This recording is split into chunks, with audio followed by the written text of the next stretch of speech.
Hello, my name is Isabel Casey, and I will be doing my disaster presentation on the Great Lisbon Earthquake of 1755. Portugal is located in what is known as the Iberian Peninsula at the most western coast of Europe.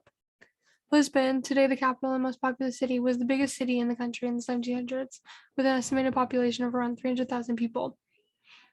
It also is and was a port city, which allows for success in the export industry today, but in the 18th century allowed it to be a hub for intercontinental connections and trade. At the same time, Portugal boasted a vast maritime empire that sprawled from Brazil to India. In 1531, 200 years earlier than the disaster that this presentation focuses on, an earthquake and tsunami struck the area. This earlier event was not a full-fledged sign that the 1755 earthquake was going to happen, but was a warning sign that seismic events did happen in the region. November 1st, 1755 began as a peaceful day. It was All Saints' Day, a day of fasting and worshiping, which most of Lisbon's Roman Catholic population was participating in. People gathered in churches and cathedrals with candles lit, praying to the God who they, in the hours and days after this worship, believed was punishing them. Around 9:30 in the morning, the first shock hit, and the ground began to shake under the booming city. Then the ground shook again, 2 more times in less intense aftershocks.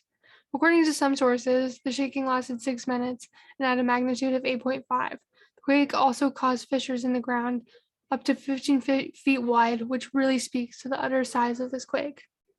The earthquake occurred along the Azores Gibraltar transform fault, where the Iberian, Eurasian, and African plates interact, allowing for complex and large seismic events to take place. On this day, even though it is a transform fault, a vertical displacement of water took place, causing a tsunami. The tsunami was estimated to be 9 meters high and rushed up the Tagus River estuary. Eventually, the tsunami's waters engulfed almost all of the downtown area and the harbor. However, this was not the last of it. Because of the violent shaking, the candles lit for the holiday toppled over, causing a massive firestorm that the winds spread quickly. By the end of the week, 75,000 people died in the region. 90% of the buildings in Lisbon were destroyed, including palaces, libraries, and opera houses, and a hospital. Within these buildings, priceless tangible items were lost. Contemporary sources have said that the earthquake costed Portugal around 32% of its GDP.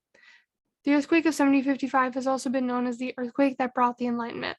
And although this cannot be named as the main cause of the movement, it did make people question what caused earthquakes, which is in line with the movement's characteristics of questioning the world around you. Because of this earthquake, people began to build structures that would stand up against earthquakes, an idea that would spread throughout time in hopes to avoid impacts of disasters of this size in the future.